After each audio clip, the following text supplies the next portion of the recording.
Привет, привет, привет, песеры, с вами Морж и очередное видео обучения. Сегодня с вами хочу поговорить про главных тренеров, про настройки тактики в eFootball 2022, с чем нам придется столкнуться, как с этим всем играть, каких тренеров выбирать, кого покупать. Надеюсь, объяснить смогу вам это достаточно подробно. Я постарался разобраться, вроде как бы мне все понятно.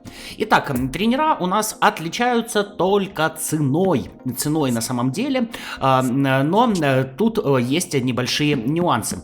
Значит, самый дорогой тренер у нас на данный момент стоит 500 тысяч, это Гвардиола, и он заточен под контроль мяча. У каждого тренера есть 5 тактик, ну и в принципе у команды у нас 5 тактик, и собственно соответствие этим тактикам. Чем выше, тем лучше. Здесь у нас контроль мяча 87, именно поэтому Гвардиола стоит так дорого. Допустим, у Клопа 87 быстрая контратака, у...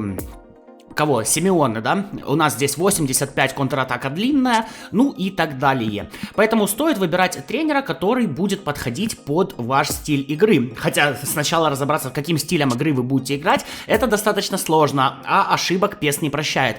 У некоторых тренеров две тактики на неплохом уровне. Допустим, у Аллегри 75 контроль мяча и 80 быстрая контратака. У некоторых даже 3 есть на неплохом уровне.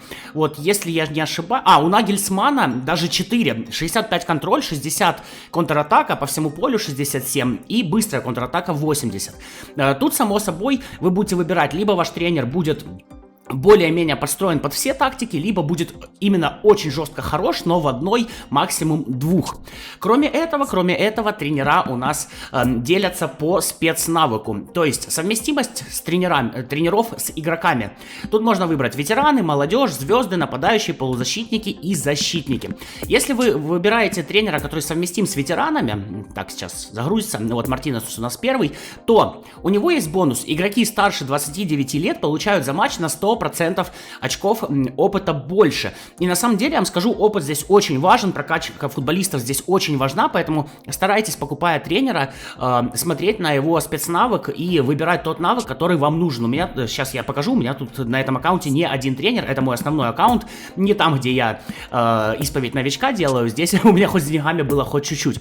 Если вы берете тренера под молодежь, то игроки младше 24 лет получают за матч на 100% очков опыта больше. Само собой, если вы играете таким тренером, то хорошо бы, чтобы все 11 игроков на поле у вас были молодые.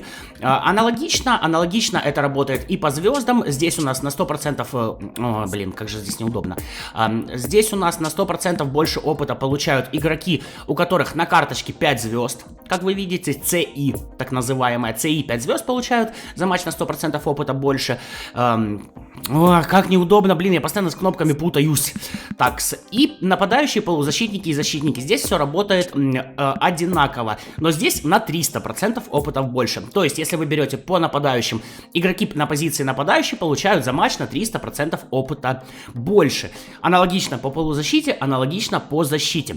Что хочу сказать, не обязательно брать самого дорогого тренера, у меня сейчас на смене, по-моему, один тренер за 12 тысяч, что-то в этом роде, а второй тренер что-то там за 30-ку около. То есть, смотрите, за 12 тысяч можно взять тренера, у которого, допустим, показатель его основной тактики 70, и этого, в принципе, на данный момент мне вроде кажется как достаточно.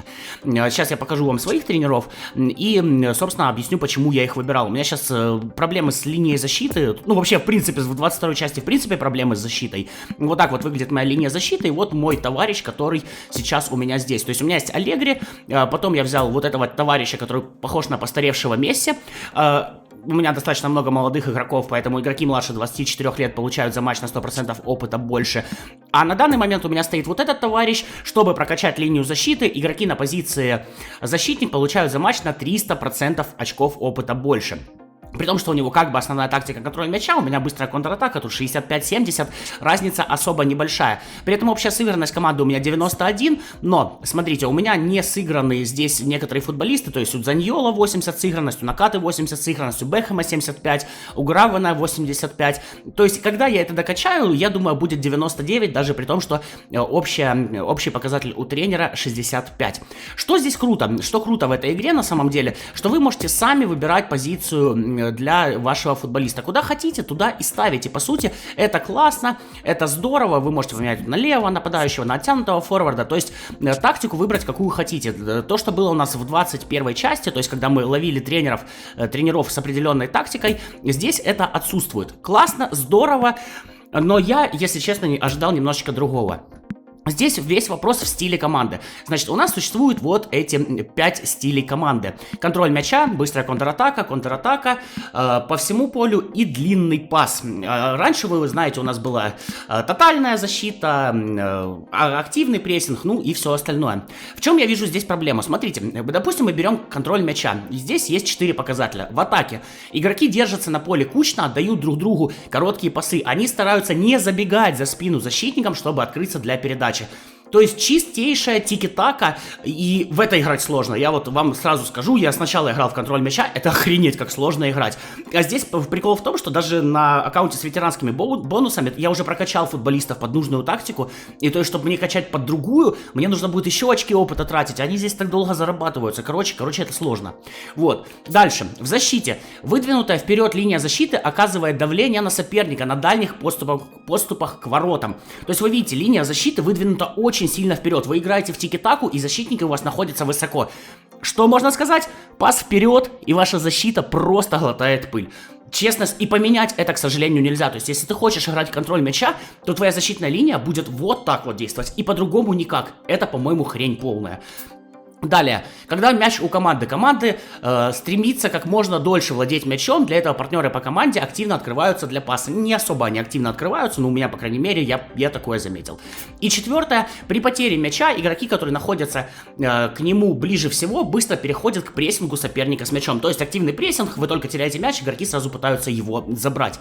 Если взять быструю контратаку, которая стоит у меня в атаке, игроки будут активно контратаковать соперника. И ты такой сидишь, да, спасибо, масляная вода мокрая. Спасибо, что объяснили, что быстрая контратака, это игроки будут активно контратаковать соперника. В защите. Игроки передней линии защиты применяют прессинг и стараются отобрать мяч вдали от своих ворот. Вот здесь то же самое. Высокая линия защиты, это так неудобно, я так много пропускаю из-за этого. То есть, если бы я вот этот параметр мог поменять, я был бы счастлив. Я был бы счастлив поставить низкую линию защиты, чтобы они там тусили возле своей штрафной. Но если я хочу играть быструю контратаку, то морж...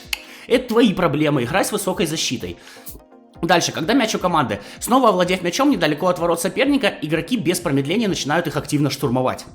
Ну, как бы логично. При потере мяча игроки команды активно прессингуют соперника, пытаясь снова вернуть мяч себе. Тоже активный прессинг у меня на быстрой контратаке. Ну, при том, как здесь реально работает корпус, при том, как здесь реально работает отбор, ребят, часто этот активный прессинг тоже становится минусом.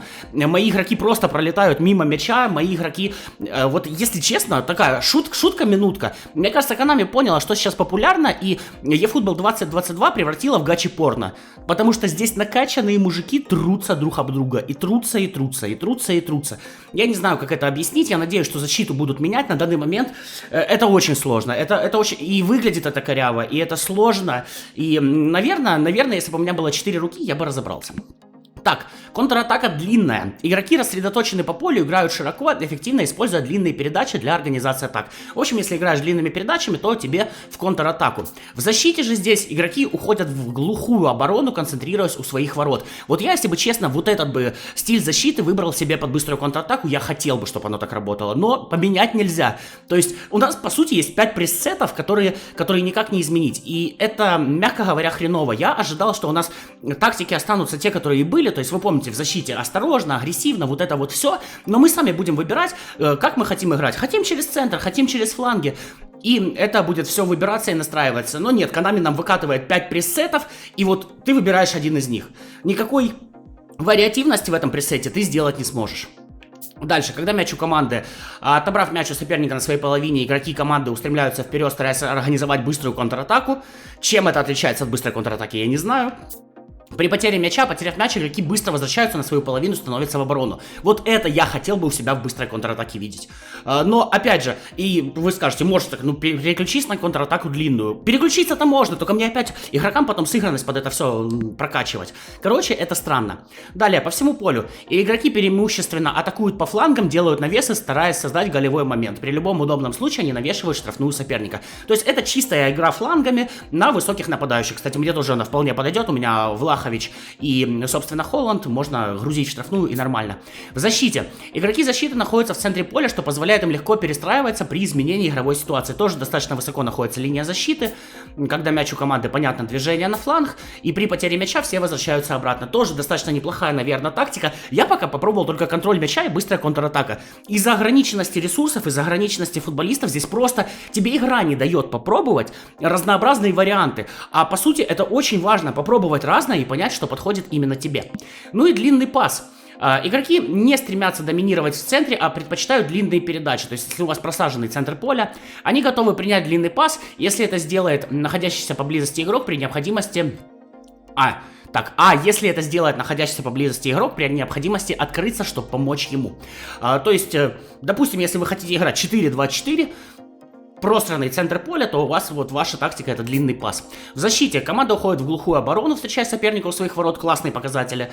Когда мяч у команды, когда мяч снова оказывается у команды, защитники возвращаются на свои позиции, вперед не идут, а игроки атаки выдвигаются вперед и готовятся принять длинную передачу. То есть, ну, тактика для забросера, назовем это так. При потере мяча, когда команда теряет мяч, игроки как можно быстрее оттягиваются к своим воротам, занимая оборонительные позиции. Тоже хорошая оборонительная тактика на самом деле. Но вот у меня быстрая контратака, и пока мне с этим сложновато. Далее можно выдать указания игрокам, но всего 4. Вот такая вот у нас настройка. Тут, к сожалению, особо выбора нет. Можно выбрать игрока, который не будет идти в атаку, то есть сделать акцент на оборону. Можно выбрать игрока, который будет выдвигаться вперед больше, чем обычно, то есть, ну, допустим, если у меня вот атакующий полузащитник Заньоло, можно было бы ему такое дать, и ограничение смещений, то есть, чтобы игрок играл в своей зоне, то есть, центральные нападающие не смещались на фланг, фланговые нападающие не смещались в центр, вот такое мини-указание. 2 таких указания можно выдать, вот у меня, кстати, Заньоло стоит на нападении, чтобы он шел вперед больше. И 2 указания можно выдать защите, то есть, можно выбрать игрока, который будет максимально оттягиваться назад, это у меня Гравенберг. Есть неучастие в прессинге, это хорошо для центральных нападающих, например, поставил, он не участвует в прессинге, не жжет выносливость, или для атакующего полузащитника тоже, например. Вот. Есть еще опека и плотная опека, но вы же понимаете, это версия 1.0, релизная, и Konami это не сделала. Вот так вот, потому что у них лапки. У них японские лапки, они это не сделали, это не работает. Ну и второе указание да, кстати, давайте, наверное, неучастие в прессинге выдадим все-таки Заньоло, чтобы он обратно не возвращался, и так, наверное, будет получше. И в принципе, это все тактические настройки, которые у нас есть. Да, есть еще подтактика, то есть сюда вы можете как бы вторую тактику запихнуть, чтобы, допустим, вы забили гол, оп, изменились, и ушли там, не знаю, с быстрой контратаки на длинные пасы, то есть, по сути, сделать еще одну тактику, вот, которую я вам показал, и в матче на нее вовремя переключаться. Я пока этого не делал, я пока все время играю одной. К сожалению, это все настройки вот настолько... У нас, собственно, разнообразен PES в варианте тактическом. Мне кажется, это прям, ну, это казуализация. Вот, у меня других слов нет. По сыгранности игроков, ребят, смотрите, игроки у нас получают уровни, за это они получают очки, которые можно вкинуть в навыки или в сыгранность, потому что до сих пор задают вопросы, а как эту сыгранность сделать. Получили очки, заходите в прогресс игроков, заходите в соответствие стилю команды, и вот здесь вот прокачиваете соответствие. То есть, если я сейчас играю быструю контратаку, вы видите, Варан у меня 99 на быстрой контратаке. Таким образом мы повышаем сыгранность конкретно игрока с тактикой, которую ты используешь. После этого, когда у вас будет соточка сыгранности, то игроки будут получать бонус. Некоторые плюс 3, а некоторые плюс 2. Не знаю, от чего это зависит. Ну, то есть Холланд, если он у меня 89, вы видите, сейчас у меня 91 сыгранности, он 90. Если будет соточка сыгранности, то есть все игроки будут соответствовать стилю, то его рейтинг будет примерно 91-92. Вот такой вот бонус. В принципе, это все, что есть мне сказать по тактике. В мобильной версии у нас это должно работать абсолютно точно так же. Поэтому я жду вашего мнения в комментариях, насколько вам это нравится, не нравится, критику, не критику. Я свое мнение высказал. Как по мне, это очень сильное упрощение. Как по мне, это прям казуализация тактического режима. И особо с чем-то поиграться здесь не получится. Какие-то фишечки выделить не выйдет. Есть 5 стандартных пресетов, выбираешь, какой ближе тебе. Если угадал, и этот стиль действительно тебе подходит, играешь и кайфуешь. Если не угадал, то потом хрен знает сколько ждешь, пока купишь нового тренера, прокачаешь игроков под следующий стиль игры и просто молишься, что подойдет тебе он. Если не подойдет, то опять по кругу. Вот такие вот дела. Надеюсь, это видео было вам полезным. На этом, ребят, буду прощаться. Завтра у нас уже иконики. С вами был Морж. До новых встреч. Пока. Пока.